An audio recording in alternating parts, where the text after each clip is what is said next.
চোখের গুনাহ করলে আল্লাহ রাব্বুল আলামিন বান্দাকে দুনিয়াতে 5টা আযাব দেয়, যে আযাবগুলো বান্দা ফেস করে এবং এই আযাবগুলোর কারণে তার পুরো জীবনটা ধ্বংসের দ্বার প্রান্তে পৌঁছে যায়। এবং চোখের গুনাহটা হচ্ছে এমন একটা মারাত্মক বড় গুনাহ বর্তমানে জেনারেশনের কাছে। চোখের গুনাহ করি না আমরা এমন যুবক, এমন মানুষ, এমন নারী পাওয়া বড্ড মুশকিল। কারণ এখন সোশ্যাল মিডিয়ার যুগ, বাহিরে নগ্নতার সময় চলছে। ফেসবুকে ঢুকলে নগ্নতা, বাহিরে গেলেও নগ্নতা। যেখানে আপনি যাবেন দেখবেন অশ্লীলতার একটা সয়লাভ ঘটে গিয়েছে।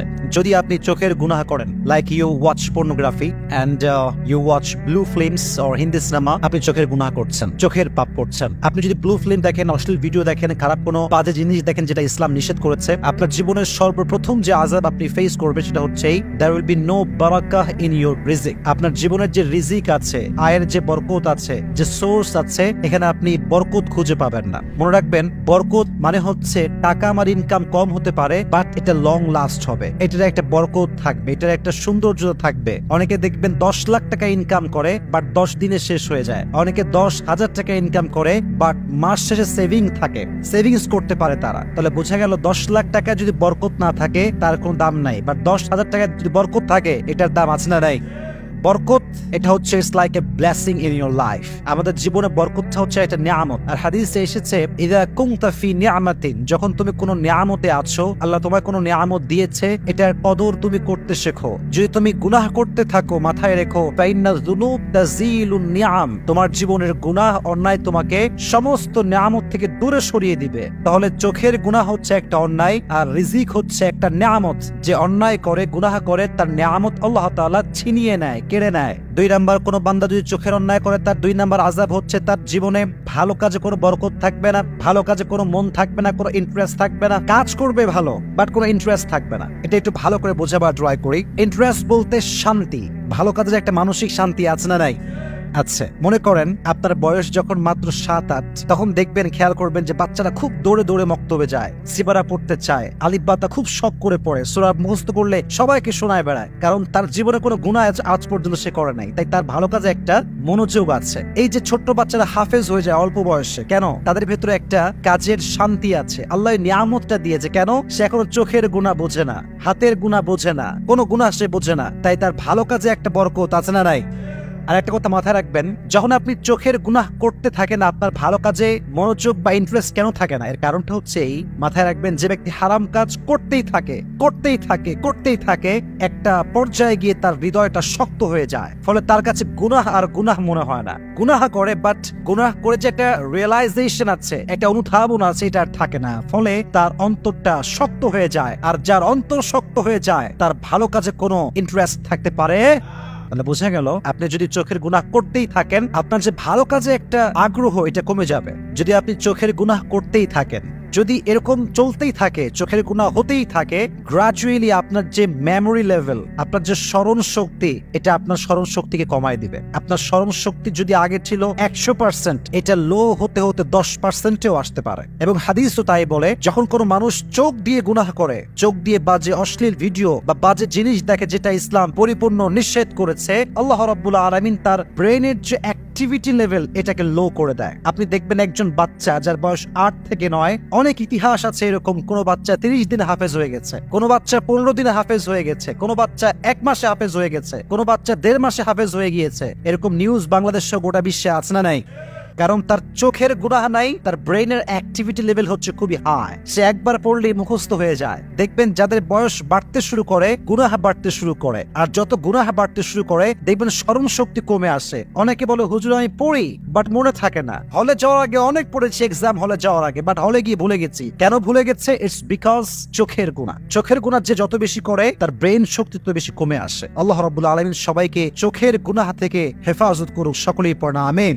3 নাম্বার আযাব। 4 নাম্বার আযাবটা বড় মারাত্মক, এন্ড ইটস ভেরি সেনসিটিভ। আচ্ছা বলেন তো, কিয়ামতের দিন বান্দাকে সবচেয়ে গুরুত্বপূর্ণ একটা ইবাদত সম্পর্কে জিজ্ঞেস করা হবে। এই ইবাদতের নাম কি বলেন তো? বলেন নাকি? নামাজ। Everyone will be asked about salah. The first question will be about our salah. প্রথম প্রশ্ন হবে, have you performed the salah? নামাজ কি ঠিকঠাক পড়েছো?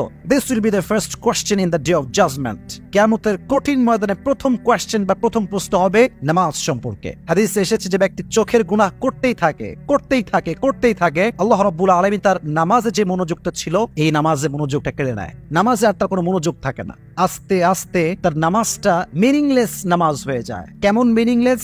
নামাজ পড়ছে এইখানে, মন আছে বিদেশে, মন আছে পার্কে, মন আছে আর এক জায়গায়, এরকম হয় না? দেহ আছে এখানে, মন আছে আর এক জায়গায়। এর কারণ হচ্ছে চোখের গুনাহ করলে নামাজের ভেতরে যে কনসেন্ট্রেশনটা এটা অটোমেটিক্যালি উঠে যায়। এজন্য যারা বলেন যে হুজুর নামাজে মন নাই, I can not concentrate in my সালাহ, একটু চেক করেন নিজেকে যে আপনি কি চোখের গুনাহের সঙ্গে জড়িত আছেন কিনা। যার চোখের গুনাহ যত বেশি, নামাজের সঙ্গে তার কানেক্টিভিটি তত বেশি কম। 5 নম্বরটা হচ্ছে সবচেয়ে বড় মারাত্মক। 4টা বলেছি, অবশ্যই এটা ক্ষতিকর, অনেক বড় আযাব। 5 নম্বরটা আরো বিশাল বড় আযাব। আযাবটা হচ্ছে যে বান্দা চোখের গুনাহ করে, চোখের অন্যায় করে, চোখ দিয়ে ব্লু ফিল্ম দেখে, অশ্লীল ভিডিও দেখে। আল্লাহর হাবিব বলেছেন চোখের গুনাহ যে করে মৃত্যুর সময় তার জবানে কালেমা নসিব হবে না। বলেন নাউজুবিল্লাহ। কালেমা নসিব হবে না, তার জবান দিয়ে কালেমা বের হবে না। সে যতই ট্রাই করুক না কেন তার জবানে কালেমা আটকে যাবে, সে কালেমা পড়তে পারবে না। ইটস বিকজ চোখের গুনাহ। চোখের গুনাহ আপনার কালেমাকে কেড়ে নিবে। আপনার মৃত্যুর সময় ইমানি হালাতকে কেড়ে নেওয়ার শক্তি এই চোখের গুনার ভেতরে আছে। খবরদার, খুবই স্বাভাবিক এবং খুবই এ বিষয়ে আমাদেরকে মাথায় রাখতে হবে যে মৃত্যুর সময় যদি জবানে কালেমা নসিব না হয়, এটাকে আমরা স্বাভাবিক ভাববো এই হিসেবে যে সে চোখের গুনাহ করেছে, তাই তার এই আযাবটা আল্লাহ রাব্বুল আলামিন তাকে দিয়েছে। এজন্য প্রিয় ভাইরা, যতই অন্যায় আমরা করি না কেন তওবা তো অবশ্যই করব এবং ট্রাই করব যেন চোখের গুনাহ থেকে বাঁচা যায়। পাশাপাশি এটা থেকে বাঁচার জন্য কিছু টিপস আমি আপনাদেরকে দিব। যদি আপনার ফেসবুকে কানেক্টিভিটি খুব বেশি থাকে, চেষ্টা করবেন যত বাজে অ্যাড আছে এগুলোকে বন্ধ করা যায় কেমন করে, 1 নাম্বার। 2 নাম্বার হচ্ছে কোনো সিনেমার কোনো পেজ বা সং এর কোনো পেজ বা অশ্লীল ভিডিও আপ দেয় এরকম কোনো পেজে লাইক দেওয়া যাবে না, কমেন্ট করা যাবে না, ফলো করাও। যত বেশি পারেন ভালো পেজে লাইক দিবেন, কমেন্ট করবেন, ফলো দিয়ে রাখবেন। এতে করে আপনার সামনে বারবার ভালো ভিডিও শো করবে এবং আপনি নিজের নফসকে কন্ট্রোল করতে পারবেন। আর সবচেয়ে বড় মারাত্মক বিষয়টা হচ্ছে যখন আপনি একটা চ্যানেল সাবস্ক্রাইব করছেন যেটাতে সবসময় নগণ্য ভিডিও আপলোড হয়, ওটার নোটিফিকেশন যখন আপনার কাছে আসবে, অ্যাজ এ মুসলিম অথবা as a normal man, you will not able to control yourself from this video. কারণ হচ্ছে মানুষ তো মানুষ মাত্রই ভুল। যখন নোটিফিকেশন চলে আসবে আপনার মন চাইবে একটু দেখি, তো এই ভিডিও থেকে আপনি নিজেকে বাঁচাতে পারবেন না। এজন্য ট্রাই করবেন সমস্ত বাজে চ্যানেল, বাজে পেজ এগুলোর থেকে নিজেকে দূরে রাখবেন, পারলে ব্লক করে দেবেন একদম সোজা। দেখবেন যে আস্তে আস্তে আপনার চোখের গুনাহের সংখ্যাটা কমে আসবে। আর যত এটা কমবে আপনি রিজিকে বরকত পাবেন, নামাজে মনোযোগ পাবেন, আপনার জীবনে আল্লাহ ব্লেসিং দিবে। পাশাপাশি মৃত্যুর সময় আপনার জবানে কালেমা নসিব হবে এবং পাশাপাশি আপনার প্রত্যেকটা ভালো কাজের মধ্যে আপনার মনোযোগ বাড়ায় দিবে একজন। আওয়াজ দিয়ে বলেন তিনি কে? তাহলে আমরা 5টা আযাব জেনেছি, আমরা রিপিট করছি, দেন আমরা শেষ করব। 1, যে ব্যক্তি চোখের গুনাহ করবে তার জীবনে there will be no Baraka in his রিজিক, তার রিজিকে কোনো বরকত থাকবে না। 1 নাম্বার বলেন, রিজিকে কোনো বরকত থাকবে না, নাম্বার 1। নাম্বার 2, যে আযাবটা তার হবে সেটা হচ্ছে ভালো কাজে তার কোনো ইন্টারেস্ট থাকবে না। এর কারণ হচ্ছে তার অন্তরটা আস্তে আস্তে শক্ত হয়ে যায়, ফলে তার ভালো কাজে কোনো আগ্রহ আর থাকে না। 3 নাম্বার হচ্ছে তার স্মরণ শক্তি কমে আসে, দিন দিন তার স্মরণ শক্তি যা ছিল এটা পার্সেন্টেজ কমে যায়। 4 নাম্বারটা হচ্ছে তার ইবাদত, সবচেয়ে গুরুত্বপূর্ণ ইবাদত নামাজ তার কোনো মনোযোগ থাকে না। এবং সর্বশেষ হচ্ছে যে চোখের পাপ করতে থাকে, অন্যায় করতে থাকে, আল্লাহ রাব্বুল আলামিন তার জবান থেকে মৃত্যুর সময় কালেমাকে কেড়ে নেয়। আল্লাহ রাব্বুল আলামিন সবাইকে এই চোখের গুনাহ থেকে হেফাজত করুক, সকলেই পড়ে আমিন।